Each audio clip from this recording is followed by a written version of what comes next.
نبی پاک کی غلامی عزت ہے، حضور کی غلامی یار بندہ بالکل بے عمل ہونا بالکل تو میری طرح داڑھی رکھ کے پگڑی باندھ کے بس میں بھی چڑھ جائے تو کئی لوگ سیٹیں خالی کر دیتے ہیں، کہتے ہیں بزرگوں یہاں آ جائیں، حضرت جی یہاں آ جائیں، تو پھر عزت کس چیز کی ہوئی؟ سنت مصطفیٰ کی ہوئی نا، پھر عزت نبی پاک کی سنت کی ہوئی نا، وقار کی ہوئی نا۔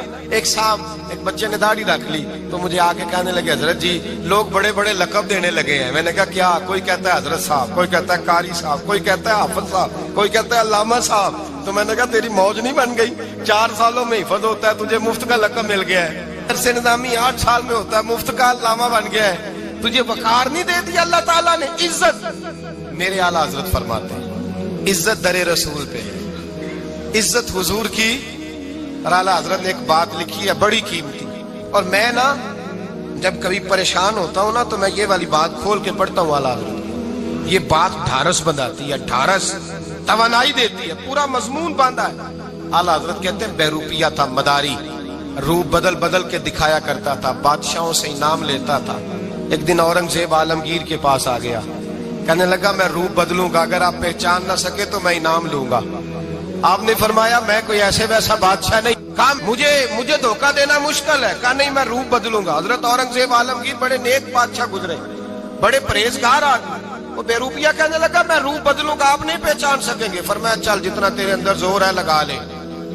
حضرت نے اعلان کیا کہ میں نے فوجی بھرتی کر دیں، 2 ماہ کے بعد ٹیسٹ ہوگا۔ وہ 2 مہینے دوڑتا رہا، رنگ روپ بناتا رہا، آیا ٹیسٹ دینے، 2-3 سپاہیوں کا امتحان لیا، اس کی باری آئی تو 10 روپے دیے، کہنے لگے تیرے آنے جانے کا کرایہ میں نے تجھے پہچان لیا ہے۔ کچھ دنوں کے بعد جانے لگے سفر پر تو بھکاری آ گئے خیرات مانگنے، اس نے بھی سارے منہ پر سیاہی مال لی، کپڑے پھاڑ لیے، سر کے بال منڈا لیے، بھویں تک کٹا لی، بدرنگ ہو کے آیا، کاسا آگے کیا تو حضرت نے 10 روپے ڈالے، کہنے لگے تیرے آنے جانے کا کرایہ میں نے پہچان لیا ہے۔ کچھ دن گزرے تو ٹیچر کی ضرورت تھی، اس نے مونچھیں بڑی کر لی، داڑھی نکلی لگا لی، سر پہ جنا کیپ پہن لی، ایک شیروانی لے لی اور ہاتھ میں چھڑی پکڑ کے آیا، کہنے لگا میں استاد ہوں، 2-4 بندوں کا امتحان لیا، اس کی باری آئی تو 5 روپے دیے، 10 روپے دیے، کہا تیرا کرایہ میں نے پہچان لیا ہے۔ 2 سال گزر گئے، وہ جب بھی آتا حضرت پہچان لیتے۔ ایک دن سفر پہ جا رہے تھے، بہت بڑا لشکر تھا، جہاد کرنے جا رہے تھے اورنگزیب عالمگیر، تو دیکھا ایک پہاڑی ہے، پہاڑی پہ لوگ جا بھی رہے ہیں آ بھی رہے۔ اورنگزیب عالمگیر پوچھنے لگے یہاں کیا ہے؟ کہنے لگے ایک بابا جی بیٹھے ہیں دعا کرتے ہیں، اللہ کے نیک بندے ہیں۔ اورنگزیب کہنے لگے یار پرانے لوگ سارے ہی اللہ والوں کو مانتے، یہ بھی مصیبت آئی ہے جتنی نہیں آئی ہے، سارے لوگ ہی مانتے۔ کہنے لگے ذرا میں دعا نہ کرا لوں، اچھے کام جا رہا ہوں۔ اورنگزیب بادشاہ تھے، بادشاہ لوگ نازک مزاج ہوتے ہیں، گھوڑے سے اترے، بڑی مشکل سے پہاڑی پہ چڑھے، اوپر گئے تو لائن لگی ہے، بابا جی غار میں بیٹھے، کہنے لگے میں نے ملنا، میں اورنگزیب ہوں۔ انہوں نے کہا ہمارا بابا اس طرح کا پیر نہیں کہ امیر آئے تو رنگ اور ہو، غریب آئے تو اور ہو، یہاں اگر ملنا ہے تو لائن میں لگ جاؤ، سب ایک جیسے۔ اب لائن میں کھڑے ہو گئے، 50 آدمی آگے تھے، کہتے ہیں 51واں نمبر تھا، تھک گیا دھوپ میں کھڑا کھڑا۔ جب میں پہنچا غار کے دہانے تو میں نے بابا جی کے چہرے پہ نظر ڈالی تو بڑا نورانی چہرہ، بڑی خوبصورت لب و لہجہ۔ میں نے کہا میرے جیسا آدمی بھی پگڑی باندھ لے جو اچھا لگنے لگ جاتا ہے، بڑا خوبصورت انداز۔ کہتے ہیں میں ان کے پاس اتحیات کی حالت میں بیٹھ گیا، میں نے کہا حضور میں جا رہا ہوں جہاد کرنے، دعا کرنا۔ بزرگوں نے ہاتھ اٹھائے، اللہ اس کی مدد فرما، دین کو غلبہ عطا فرما، اسے دین کا سچا پکا سپاہی بنا۔ پھر تھپکی دی، 2-4 نصیحتیں بھی کر ڈالی، دیکھنا ظلم نہ کرنا، زیادتی نہ کرنا، جب تو جیت نہ کرنا، غرور نہ کرنا، نصیحتیں بھی کر دی۔ کہتے ہیں اب جب میں اٹھا تو 2-4 دینار بطور نذرانہ مسلح کے نیچے رکھے، اور الٹے قدم جب میں غار سے اترا انہوں نے رومال جھاڑا اور اٹھ کے کھڑے ہو کے کہنے لگے آج نہیں تو نے پہچانا، آج نہیں تو نے پہچانا، میرا انعام بنتا ہے، آج نہیں پہچانا، لا پیسے۔ اورنگزیب کہنے لگا یار تو نے حد کر دی، کہاں چڑھا کہاں کھڑا رہا، دھوپ میں تھک گیا، کمال کر دی بھائی تو نے، بتا تو کیا لے گا، اب تو دیکھ جلدی بتا، وہ کتنے لوگ پیچھے دھوپ میں کھڑے ہیں، لشکر سارا کھڑا ہے، کیا لے گا؟ اس نے کہا سب سے قیمتی ہیرے وہ ہیں جو تیرے سر کے تاج میں لگے ہوئے ہیں، مجھے تیرا تاج چاہیے۔ او بھائیو سننا اور یاد رکھنا، میرے اعلیٰ حضرت کہتے ہیں بادشاہ نے سر کے اوپر سے تاج اتارا، بہروپیے کے قدموں میں رکھا اور کہنے لگے یہ لے، اور یہ تو تیرا مانگنے پر میں نے دیا ہے نا، میں واپس آتا ہوں تو آنا میں اپنی مرضی سے بھی تجھے دوں گا. تو نے اورنگزیب جیسے بندے کو دھوکہ دیا، آنا میں اس وقت بھی دوں گا. وہ دے کر بس بات ختم ہو گئی، حد ہو گئی. دے کر کہتے ہیں جب میں پلٹا نا واپس، بہروپیے نے آواز دی بادشاہ ٹھہر جا. تو میں نے پلٹ کے دیکھا تو کہنے لگے یہ اپنا تاج لے جا، اٹھا اور لے جا. میں نے کہا 2 سال بیت گئے تجھے محنت کرتے، آج قابو آیا تو لے جاؤ. کہنے لگا لے جا، مسئلہ سمجھ میں آ گیا. میں نے کہا مجھے بھی تو سمجھانا. کہتے ہیں وہ پھوٹ پھوٹ کے رویا، اس کی آنکھیں برس پڑی، سیلاب کی طرح آنسو بہ نکلے، تڑپا اور رو کے کہنے لگا بادشاہ میں نے جھوٹ موٹ رسول اللہ کی غلامی اختیار کی تھی، جھوٹ موٹ کی داڑھی، جھوٹ موٹ کی پگڑی، جھوٹ موٹ کا فقر، میں نے جھوٹ موٹ نبی پاک کا لباس پہنا ہے. تو تیرے جیسے بادشاہوں کے تاج میرے قدموں میں آ گئے ہیں. اگر میں سچ مچ رسول اللہ کا غلام بنوں گا تو اللہ کیا کچھ عطا فرمائے گا، اللہ کتنی نعمتوں سے نوازے. میرے حضرت کیا فرماتے ہیں؟ اعلیٰ حضرت فرماتے ہیں فرشتے بھی کرتے ہیں تعظیم میری. کون جی؟ اللہ. ایسا عقیدہ بھی کم ملے گا جو بریلی کے امام کا عقیدہ ہے، ایسا بھی کم. کہتے ہیں فرشتے بھی کرتے ہیں تعظیم میری. کیوں؟ فرمانے لگے فدا ہو کے ان پر یہ عزت ملی ہے، فدا ہو کے ان پر یہ. حضرت سلمان فارسی گورنر تھے، کھانا کھا رہے تھے، دسترخوان بچھا تھا. رسول پاک صلی اللہ علیہ وسلم کا فرمان ہے روٹی کا لقمہ دسترخوان پہ گرے اٹھا کے کھا لو، اللہ تمہاری بخشش فرما دے گا. دسترخوان صاف ہوتا ہے. روٹی، بڑے گورنر تھے آپ، بڑے بڑے سفیر بیٹھے تھے، وزیر بیٹھے تھے، روٹی کا لقمہ گر گیا. آج تو لوگ فیشن میں عزت ڈھونڈتے ہیں نا، وقار ڈھونڈتے ہیں کہ میں جدید دنیا کے ساتھ مل جاؤں، میں معاذ اللہ لڑکی لڑکے اکٹھے بٹھا کے منگنی کروں تو میں ماڈرن شمار ہو جاؤں گا، میں بڑے بڑے ڈھول بجاؤں تو ماڈرن بنوں گا، میں اگر مہندی پہ سارے تماشے کر ڈالوں تو میں ماڈرن ہوں. دیکھو عزت کس بات میں.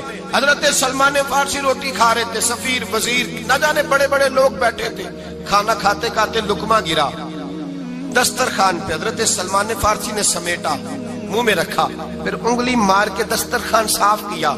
ایک صحابی کان میں کہنے لگے سلمان کیا کر رہے ہو، کیا کر، آپ گورنر ہے، سوچئے تو صحیح، یہ لوگ کیا کہیں گے دنیا دار کے مسلمانوں کو روٹی نہیں ملتی، اٹھا اٹھا کے کھا رہے. کان میں بات کی، کان میں. حضرت سلمان فارسی کان میں جواب دے سکتے تھے، کہہ سکتے تھے نہیں ایسے ہی کرنا ہے، انہوں نے کان میں بات کی. لیکن جناب سلمان فارسی اعلیٰ اعلان بولے، کہنے لگے ان 4 5 6 دنیا داروں کے لیے میں اپنے نبی کا طریقہ چھوڑ دوں، اپنے رسول کی سنت چھوڑ دوں. یہ 4 5 دنیا دار دنیا کی طرف دیکھ کے میں مصطفیٰ سے منہ موڑ لوں. پھر جوش جذبات میں سر سے پگڑی اتار دی، رونے لگے. آپ فرمانے لگے میں مدینے کے بازاروں میں کھجوریں اتارتا تھا، نوکریاں کرتا تھا، یہ جو میرے سر پر عزت کے بال ہیں یہ محمد عربی کے اگائے ہوئے ہیں، رسول اللہ کے اگائے ہوئے ہیں. اور بھائیو حد ہو گئی. حضرت بلال رضی اللہ تعالیٰ، حضرت بلال آئے جناب عمر سے ملنے.